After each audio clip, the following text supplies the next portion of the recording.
नमस्कार साथियों, मैं टुभेश्वर सिंह, फाउंडर बिजनेस प्लस के। आज की इस वीडियो में चर्चा करने वाला हूं मोदी जी के बारे में। मोदी जी कौन हैं, मोदी जी कहां से आए और मोदी जी ने कैसे संघर्ष करी जिसकी वजह से आज इस मुकाम तक पहुंचे। इसी विषय में हम लोग विस्तार रूप से चर्चा करेंगे। अगर आप हमारे चैनल पर नए हैं तो आप हमारे चैनल को लाइक और सब्सक्राइब जरूर कर दीजिएगा और अच्छा लगेगा तो वीडियो को ज़्यादा से ज़्यादा लोगों तक शेयर भी करिएगा। चलिए अब वीडियो में अब विस्तार रूप से मोदी जी के बारे में चर्चा करते हैं। दोस्तों 1960 में मोदी ने बचपन में वडनगर रेलवे स्टेशन पर चाय बेचने में अपने पिताजी की मदद की। बाद में वह बस स्टैंड के पास अपने भाई के साथ एक चाय स्टॉल चलाने लगे। फिर 1967 में उन्होंने वडनगर में अपनी उच्च माध्यमिक शिक्षा पूरी की। पारिवारिक तनाव के कारण उन्होंने बाद में घर भी छोड़ दिया। मोदी ने उत्तरी और उत्तर पूर्वी भारत यात्रा में समय का लगभग 2 साल बिता दिए। फिर 1975 में आरएसएस द्वारा मोदी को गुजरात लोक संघ समिति का महासचिव नियुक्त किया गया था। आपातकाल के दौरान गिरफ्तार से बचने के लिए मोदी को अंडरग्राउंड भी मजबूर होना पड़ा। वह भारत सरकार का विरोध करने वाली पैम्फलेट की प्रिंटिंग में भी शामिल थे, लेकिन उस वक्त उन्हें गिरफ्तार नहीं कर सका गया। फिर 1978 की दौर में वे आरएसएस के संभाग प्रचारक बने। सूरत एवं बड़ोदरा में होने वाले संघ के कार्यक्रमों में बढ़ चढ़कर हिस्सा लेने लगे और उनकी कद और भी मजबूत होने लगी। फिर उन्होंने कभी पीछे और नीचे मुड़ करके नहीं देखी। उनकी सफलता आगे बढ़ती चली गई और वो लगातार अपने पद और अपनी गरिमा को संघ में आगे और मजबूत बनाने लगे। इसी चीज़ों को देखते हुए उन्हें और भी कई सारी जिम्मेदारियां संघ में दिया गया। कहानी 1978 तक की कैसा लगा आपको, आप हमें कमेंट बॉक्स में ज़रूर बताइएगा ताकि ज़्यादा से ज़्यादा लोगों को पता चले। चलिए अब आगे विस्तार रूप से और जानते हैं। फिर दोस्तों 1979 में वह आरएसएस संभाग प्रचारक बन गए। सूरत और बड़ोदरा के क्षेत्र में आरएसएस गतिविधियों से जुड़ गए। वह दिल्ली में आरएसएस के लिए काम करने गए, जहां उन्हें आपातकाल के इतिहास के बारे में आरएसएस के संस्करण का शोध और लेखन के लिए रखा गया था। फिर 1985 में मोदी को आरएसएस ने बीजेपी को सौंप दिया। बाद में 1987 में मोदी ने अहमदाबाद नगर पालिका चुनाव में बीजेपी के अभियान की व्यवस्थित करने में मदद की और बीजेपी ने चुनाव जीत दर्ज भी की। फिर 1986 में लाल कृष्ण आडवाणी के बाद मोदी को भाजपा के अध्यक्ष बने। उस समय आरएसएस ने बीजेपी के भीतर अपने सदस्यों को महत्वपूर्ण पदों पर रखने का फैसला किया। फिर 1987 में मोदी को बीजेपी की गुजरात इकाई के ऑर्गेनाइजिंग सचिव के रूप में निर्वाचित किया गया था। फिर 1990 का दौर मोदी ने लाल कृष्ण आडवाणी की राम रथ यात्रा और 1991 में मुरली मनोहर जोशी की एकता यात्रा आयोजित करने में मदद की। इसका भरपूर सपोर्ट और लाभ राम के नाम पर हिंदुत्व का सपोर्ट मिलने लगा और बीजेपी और संघ और मजबूत होने लगा। भारत में संघ और बीजेपी यहीं पे नहीं रुके, उन्होंने लगातार राम मंदिर का मुद्दा उठाया।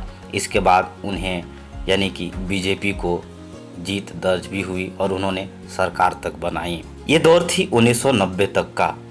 ये संघर्ष लगातार चली। बाद में बीजेपी को हार का भी सामना करना पड़ा। फिर आगे चलते हैं, विस्तार रूप से और जानते हैं आगे की बात। दोस्तों 1995 वो भाजपा के राष्ट्रीय सचिव चुने गए और नई दिल्ली चले गए। उन्होंने हरियाणा और हिमाचल प्रदेश चुनाव अभियान का नेतृत्व किया। मोदी को 1996 में बीजेपी के महासचिव संगठन के रूप में पदोन्नत दिया गया। फिर 2001 केशुभाई पटेल का स्वास्थ्य खराब हुआ और बीजेपी ने उपचुनावों में कुछ राज्यों में विधानसभा सीटें खो भी दिया। बीजेपी के राष्ट्रीय नेतृत्व ने पटेल की जगह मोदी जी को चुना और मुख्यमंत्री की कमान सौंप दी। फिर 7 अक्टूबर 2001 को मोदी ने गुजरात के मुख्यमंत्री के रूप में शपथ ली। 24 फरवरी 2002 को उन्होंने राजकोट द्वितीय निर्वाचन क्षेत्र में उपचुनाव जीता। उन्होंने कांग्रेस का अश्विन मेहता को 14,728 मतों से पराजित किया। यह उनकी पहली और बहुत छोटी समय सीमा थी। फिर 2002 में उन्होंने मणिनगर से चुनाव लड़ा और बेहतरीन जीत दर्ज करी।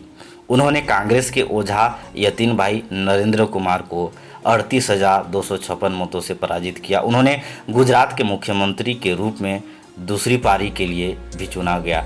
वे गुजरात के पहले विधायक और विधायक बने, मुख्यमंत्री भी बने। 23 दिसंबर 2007 को मुख्यमंत्री के रूप में मोदी का तीसरा कार्यकाल शुरू हुआ।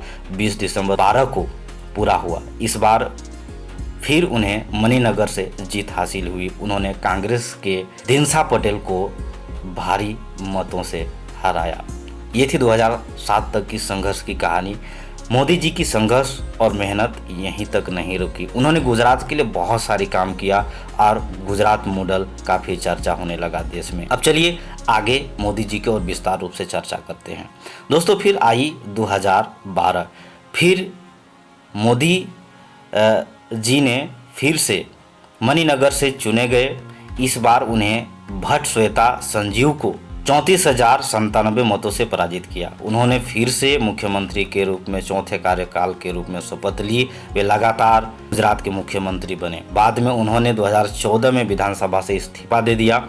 फिर 2014 में नरेंद्र मोदी जी को 14वें प्रधानमंत्री और वर्तमान में भारत के प्रधानमंत्री के रूप में चुने गए।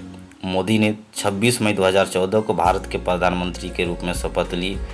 वह ब्रिटिश साम्राज्य से भारत की आज़ादी के बाद पैदा हुए भारत के पहले प्रधानमंत्री बने। फिर 2019 में 30 मई को नरेंद्र मोदी ने फिर से प्रधानमंत्री पद की शपथ ली। 31 मई को कैबिनेट का विस्तार किया। पीएमओ के अलावा department of atomic energy, ministry of personnel public grievances and pensions, department of space, वो सभी मंत्रालय स्वयं के पास रखे, जो किसी अन्य मंत्री को आवंटित नहीं किया। ये थी अब तक की विस्तार जानकारी। उन्होंने कई सारे बड़े और कड़े फैसले लिए, जैसे 3 तलाक और 370 जैसे कई सारे चीज़ों को बदलाव किया। उन्होंने देश में कई सारी कल्याणकारी योजनाओं का भी शुभारंभ किया। कई सारी बदलाव, कई सारे जगहों के ऊपर काम किया। गरीब, महिलाओं, पिछड़े, किसानों के लिए बहुत सारी काम की, जिस वजह से लगातार देश और पूरी दुनिया में उनकी लोकप्रियता बढ़ने लगी। मोदी जी यहीं पे नहीं रुके। आज वो देश और दुनिया के लोकप्रिय नेताओं में से एक हैं। आज वो 2024 में भी उनकी काफ़ी लहर है।